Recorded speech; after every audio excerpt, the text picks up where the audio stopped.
Welcome to the Diva Girl Suite. Thank you so much for joining us today. I will be featuring an interview with my sister Suzie Correia. However, I will not be conducting this interview. Suzie has chosen a dear friend of ours, Vina Cyan. I call her an angel for specific reasons that I won't get into today, but Suzie chose her for the obvious reasons you will see as the interview flows. Buckle up. I truly hope that you are empowered, inspired by the words, by the stories that Suzie will be sharing. This is her side of the story, which many of you have been very anxious to hear. Many of you who have read the book, if you played in my playground, have had many questions about her side of the story. And finally, she is willing to open up her life and her heart for all of you. And this is her story, Life Inside of Me.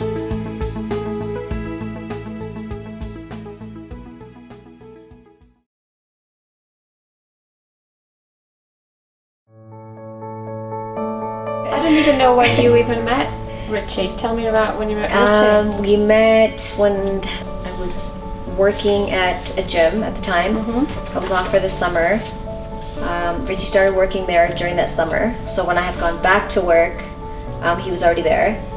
And we met, and it was just, it was cute. He basically asked me out on a date, and I was like, no, I'm kind of seeing someone. And then he basically said from that day, like, you're gonna be my wife. Really? And then he'd ask me out, you know, like a few times in between. Like, we were just friends, you know, we were co-workers. And then one day he came in, or he had texted me, and he's like, oh, I have something for you. And I was like, okay. So I don't know, I thought it was coffee or something, because I would always ask him to bring me coffee in the morning. And he came in, and it's funny because he's such a big guy, and you know, he's all macho, and he's got the biggest heart in the world, and he's such a baby. And at the time I didn't know this, but you know, when you look at him, you think he's this like gangster or something. I don't know, tough guy, and he's opposite.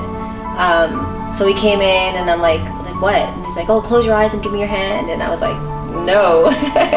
And then, so whatever, I closed my eyes, gave him my hand, and then he put my hand on his heart.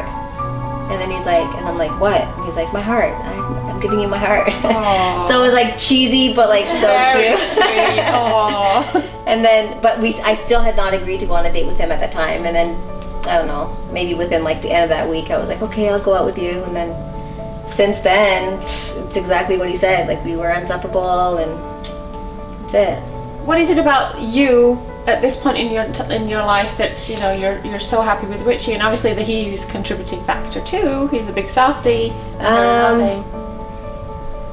How do you think you've changed over the years? That he's taught me a lot. Oh my God.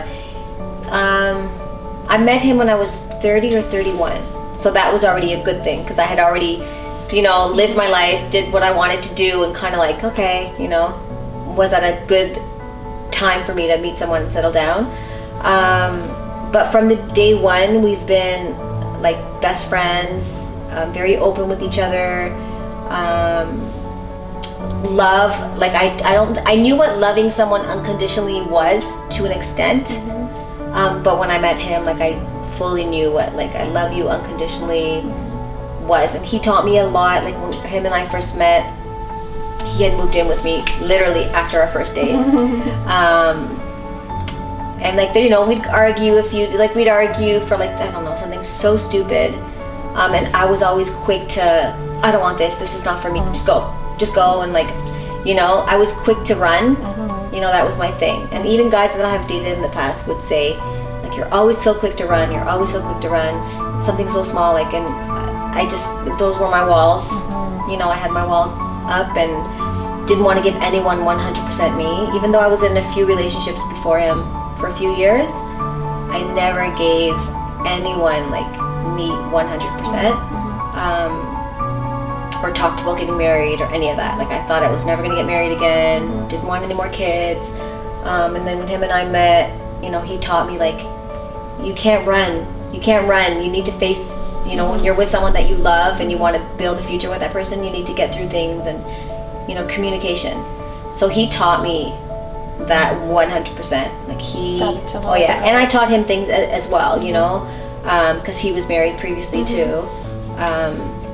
So we both knew what we wanted, and when we met, we both knew like this is what we wanted forever, and we got engaged after 4 months. Like I proposed to him. Oh, you did? Tell me about that, Susie. I didn't know that. A lot of people don't know that.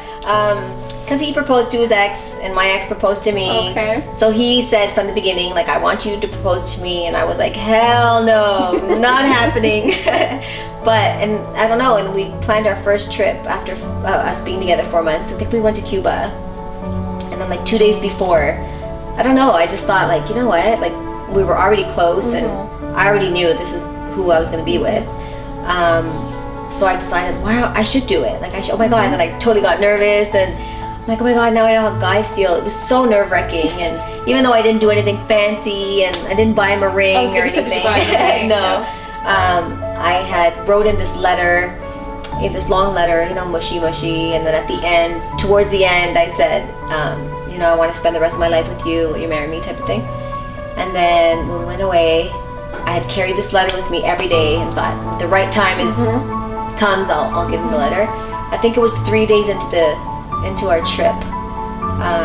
We had a fun day, we were drinking, and you know, it was raining, and we didn't do much, but we were having our own little fun. And then we went for dinner, and I gave him the letter, and he read it, and then towards the end he was like, what? Are you proposing to me? So then he got up and told everyone in the restaurant. He's the girl. Yeah. And then throughout the whole trip, he told everybody. He would go up to the lady at the desk and tell her. If we were in the elevator, he'd tell somebody in the elevator. Like he told everyone.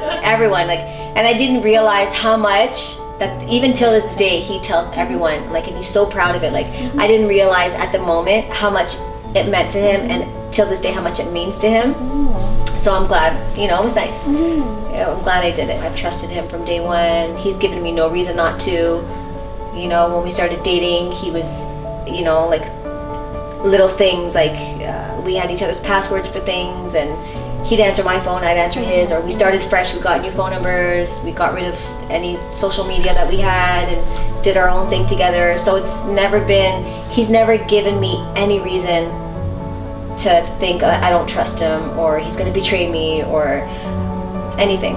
So he, like I said, he's the one who, usually it's the girl that says, I want your password, or I want this, I want that, I want you to do this. He's always been himself 100%. He's never given me a reason from day one. You know, and he had his life before me, and he was single and dating and partying, and, you know, just like I was. So from the day we met, everything stopped. It's not like slowly you cut your friends off, or slowly you know, guy friends that you have, or him, you know, girlfriends that he had. Slowly, like we literally overnight changed our lives since we met. Every year gets better. We fall more and more in love. Like we've been together 6 years exactly this month. So just when I think I can't love him anymore, you know, we get closer, or you know, we had the girls, and that was a big thing for us, and so it's just, it's awesome. So you said he's your soulmate. Yes. Do you truly believe he's your soulmate? Yes. Yeah, I do. Do you think this is true love? It really is Yes, true I love. do. right? 100 and like 1,000%. 150. I do.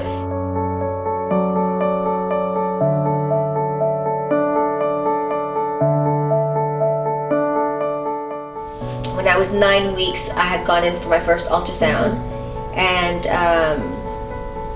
my sister kept saying, like, my sister knew from the beginning, like, there's two in there, there's two, and I'm like, no way, we couldn't even have one, there's no way there's two. And I didn't know much about twins at the time. So I had gone in for my ultrasound, and she went to my left side, and she's like, yeah, you're about 9 weeks, and she was doing measurements and whatever she was doing, and I had told her at the beginning, yeah, my sister's convinced I'm having twins, blah blah blah, you know, talk. And then and you hear the one heartbeat. I had not heard the heartbeat Okay. yet.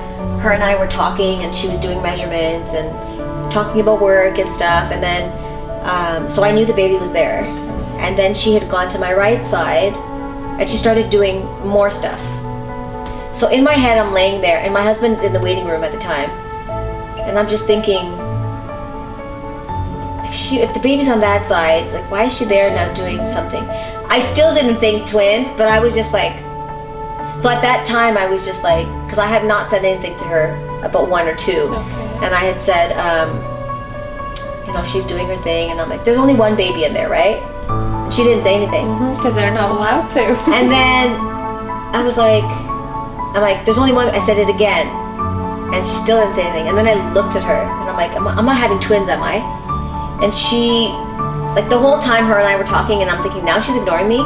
Yes. Like, and then she was just like, but I still didn't think, you know, I wasn't even like a little bit like, oh my God, am I having twins? She goes, no, like, she was kind of like, no, saying no, when I asked, you know, I'm not having twins. And then she's like, okay, I'm gonna go call your husband now. And I'm like, okay. So as soon as she said she was gonna call him, I started crying. I was so emotional during my pregnancy. So he walks in the room, he sees me crying, he's like, what's wrong? I'm like, nothing, you know, I'm just emotional. And so he comes in, and she goes back to my left side, and she's like, there's the baby. And we're like, oh, we're crying, you know, I'm thinking, oh my God, I can't believe this is happening. And then she said, and I didn't want to say anything until your husband came in, but there's, you know, the baby has a buddy. He thought she said buddy as in like it's a boy. Oh!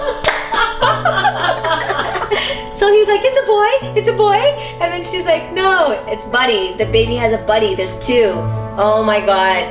That was like the best moment ever. Like, we cried like babies. Like, even the tech. I can't even imagine. She was like, oh my God, you guys are gonna make me cry. Like, we sobbed like little babies. Like, it was the best news ever. Like, because we were just thinking, like, you know, this poor baby's so young compared to, you know, all his or her cousins at the time. And my nieces and my nephews were all older. And, you know, even on Richie's side, his nieces are older. And so, we just kept thinking, this poor baby's gonna be so lonely and bored. And, you know, so when she said two, we were just like, we never even thought one was possible. Like, now you gave us two. So it was amazing. It was best news ever. And did you feel a lot of movement? Yes. One more than the other? Angelina was more active. Active. Yeah, she was like working out in there or something. Angel was more calm. And now their personalities, Angelina's still more active. Angel's more verbal. But yeah. And they were delivered fine. They're doing amazing. Yeah. How do you think having the twins has changed you? They've made me appreciate, obviously, as well, appreciate my health and life, and oh my God, I want to be healthy. I want to be around till they're like at least married, and you know, since they've been born, because they were such a shock and such a good thing in my life, I appreciate life even more than I did before. And you know, so many things that go on in life, and you hear about, you know, so-and-so is sick and so-and-so passed away, and it just makes me like, oh my God, please, like every night I pray to God. When I pray to him, I'm just like, I just want to be healthy for my girls and watch them grow up. And my son's 15 and he's a young man now, and you know, I want to see them, you know, all get married and all, you know, live their own lives. And it's made me, I want them to keep their innocence forever, you know, until they decide what they want to do with their bodies and their lives with whoever. Then I want to protect them as much as I can.